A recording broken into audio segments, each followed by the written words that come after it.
Hey guys, this is Dr. Izra with Integrative Kidney Solutions, and today we're going to be talking to you about lifestyle modifications for polycystic kidney disease. So let's do this.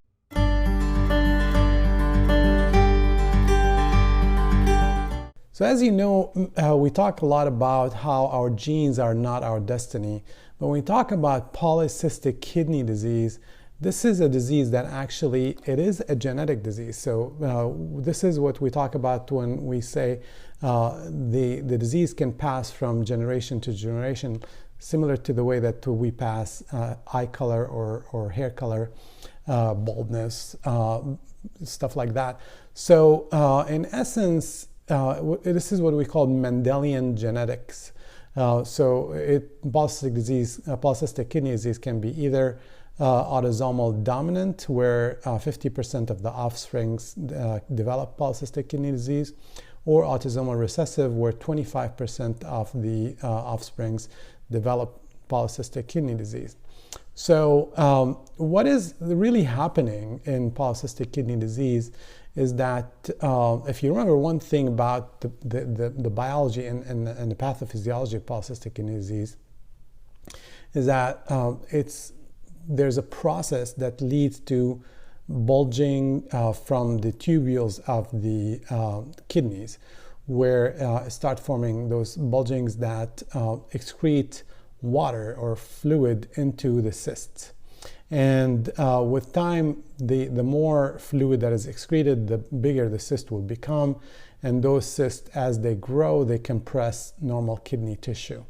So what research have found is there is an important reason why the cyst or the fluid get excreted into these cysts.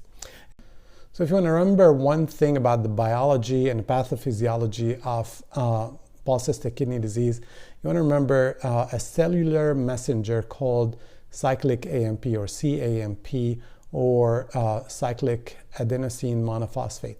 So basically, this is a messenger that get a hormone, go to the cell and activate this messenger, and that messenger go into the cell surface and tell it to open its doors, open the gate for water to exit the cell into the cyst. So the more water going and the more fluid going into the cyst, the bigger the cyst will go, and the bigger the cyst grows, the more compressed kidney tissue becomes, and the loss of kidney function happens.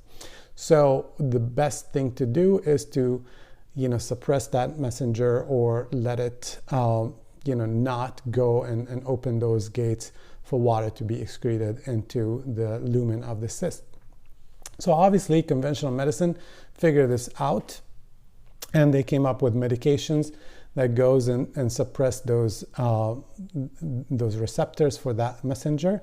But what really we want to talk about today is what can we do from an integrative and medicine aspect and lifestyle modification that can suppress this messenger, or even tell it not to open these water gates. And there are several hormones that are actually been associated with activating CAMP. The number one activator is something called ADH, or antidiuretic hormone, and I'm going to talk about that in details. And there's also Prostaglandin E2 activation, epinephrine activation, so this epinephrine or adrenaline, and also finally parathyroid hormone. We talked about parathyroid hormone when we talked about vitamin D in a previous video, so you can go back and watch that video about vitamin D. So what is ADH? ADH is what we call antidiuretic hormone.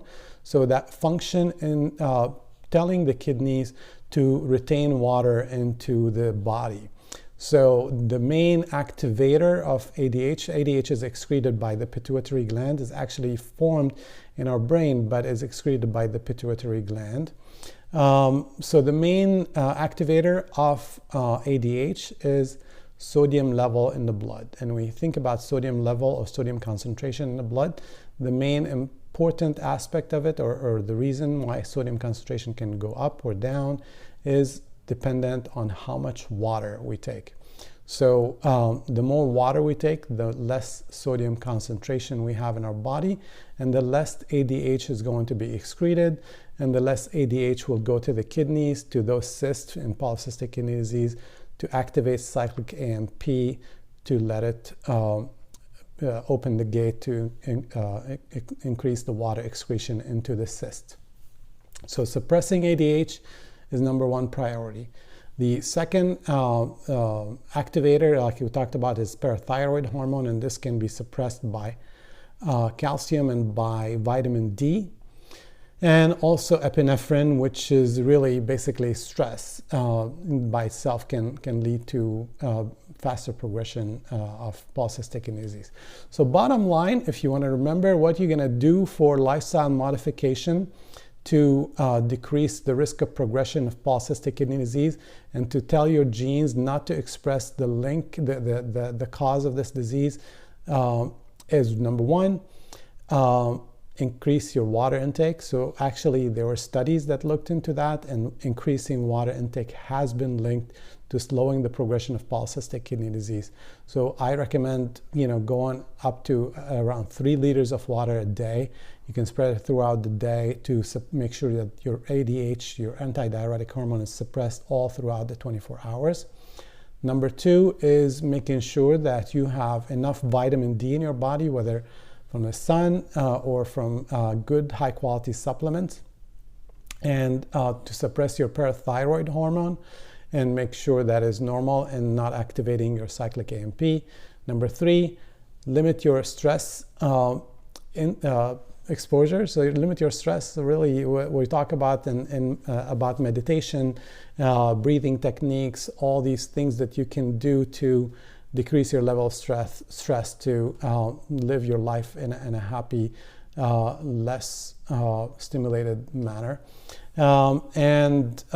Finally, there are a few things that also can activate or decrease the metabolism of cyclic AMP, such as coffee and black tea. So things like that you should avoid as someone who have polycystic kidney disease particularly. For more information, follow us at Integrative Kidney on Instagram and at www.inkidney.com.